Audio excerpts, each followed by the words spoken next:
welcome to John 10:10. Today we're going to touch upon two subjects, voting and fasting. And I'm going to be reading from chapter 8 of Ezra, 21 through 23.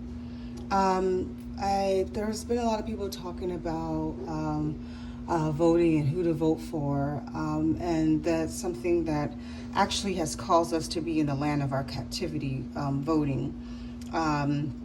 I should say having a king before Yahweh, our what people call God, and that has caused us to be in idolatry, which led us to have a judgment, which led us to be in captivity and oppression. So people, they claim to be followers of Yahweh, but still want to vote. To me, it makes no sense. And then there's people who do not fast, and Yahushua actually fasted. So, and so people think that, I guess, I don't know why, fasting is such a question or something that they think is not necessary, but I just want to read from Ezra chapter 8, verses 21 through 23. And it reads, "Then I proclaimed a fast there at the, and this is about Ezra. Ezra is guiding these people, these leaders, and he's like concerned for their safety, and so he's ashamed about going to the king for guidance as well. Going to the king for guidance, and he wants to actually go to Yahweh for guidance, and so what he does, he fasts. And in this passage, he's not necessarily talking about voting, but this is talking about when you put your faith in someone else, when you have Yahweh who's supposed to provide your everything. So this is Ezra chapter 8, verses 21 through 23, and it reads, "Then I proclaimed a fast there at the river of Ahava, that we might humble ourselves before our Yahweh to seek from him the right way for us and our little ones and all our possessions. For I was ashamed to request of the king an escort of soldiers and horsemen to help us against the enemy on the road, because we had spoken to the king, saying, the hand of our Yahweh is upon all those for good who seek him, but his power and his wrath are against all those who forsake him. So we fasted and entreated our Yahweh for this, and he answered our prayer."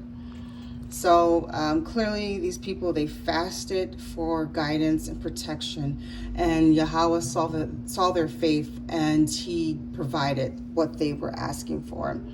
Going on to the subject of fasting. Fasting is needed in this hour. We are actually, and I was telling my sister, we are in a position or a point in our walk as a whole, as the tribe of Israel. And mind you, and I don't know if I pointed out, Ezra was guiding the people of Judah. Just to let you know who are those people. So these are our people. We're the tribe. We're the one of the tribes from Israel, of Israel, should I say, the tribe of Jacob,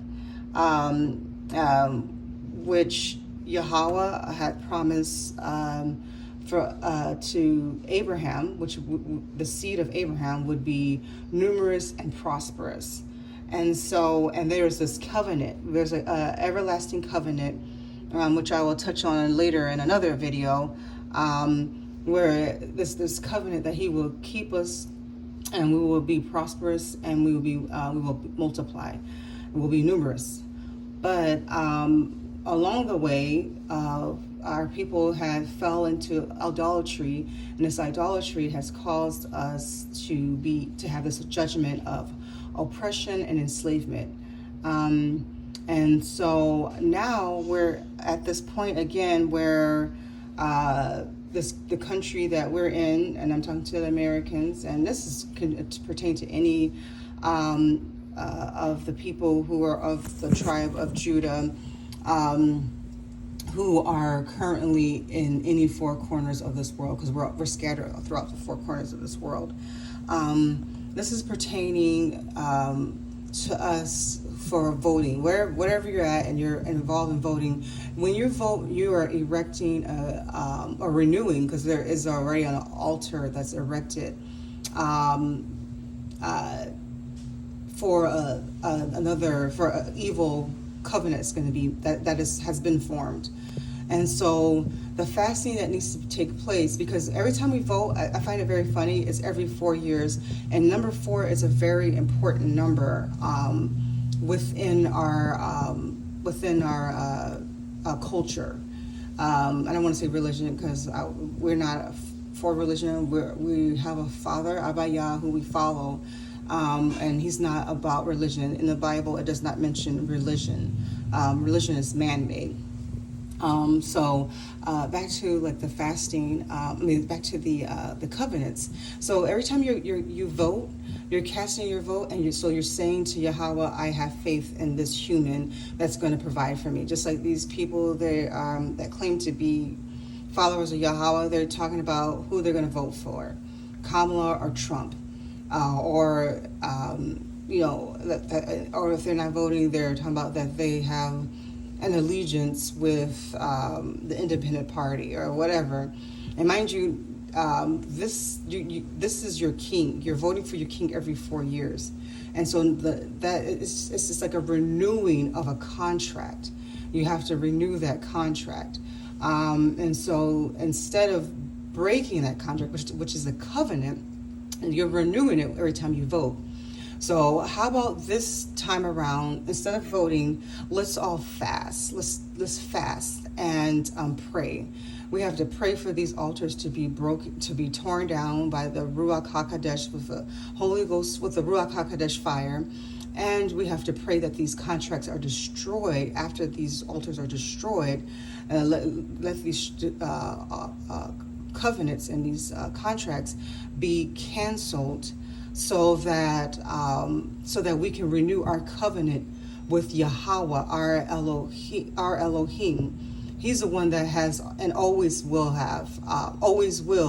provide and protect us. Nothing has been done as far as I can recall. Any victory that we as a people have had worldwide, I'm talking about for the tribe of Israel, it has always been by the hand of Yahweh. And even and I can speak for America, every time I see something that has transpired in the community where, like for instance, our people were released from chains, but we're still definitely a slave, because most of us cannot afford to live on our own. And if we can live on our own, we're mentally enslaved, because we think that we're supposed to vote for some human that will die at the end of their lifetime and has no power in eliminating both the soul and body. So you're putting your faith in somebody who that has no power. And so here, and not only that, but these people are linked to evil covenants, and they're causing you to be separated from Yahweh, so that he won't answer you, and so that you will miss out on being blessed, miss out on having a life after this life. So so it's important that we understand where we're at. We're in, I call it, in an Esther time. We're in a time where we need to fast and pray, because just like Esther, when she had to fast because her people and her were about to be destroyed, it's the same thing with us. We are facing destruction. I can get into later about my vision that I had, but we are facing destruction if we do not fast. Because I received a warning about 7 or so years ago, more than that actually, about what we're facing right now, and I'll get more into that later. But what did Esther? She had to fast and pray, and so did the other people. And we need to fast and pray as a corporate or as a group of people, do a corporate fast so that we can be in the right standing of Yahweh, so he can hear us and so that he can step in on our behalfs, because Project 2025 has Project 2025 slash manifesto, whatever you want to call it. It's has been working all along, and it's that 25. It's a significant number. I'll get later into that as well. But so I just want to kind of just introduce why you should be fasting and why you should not be voting. Peace.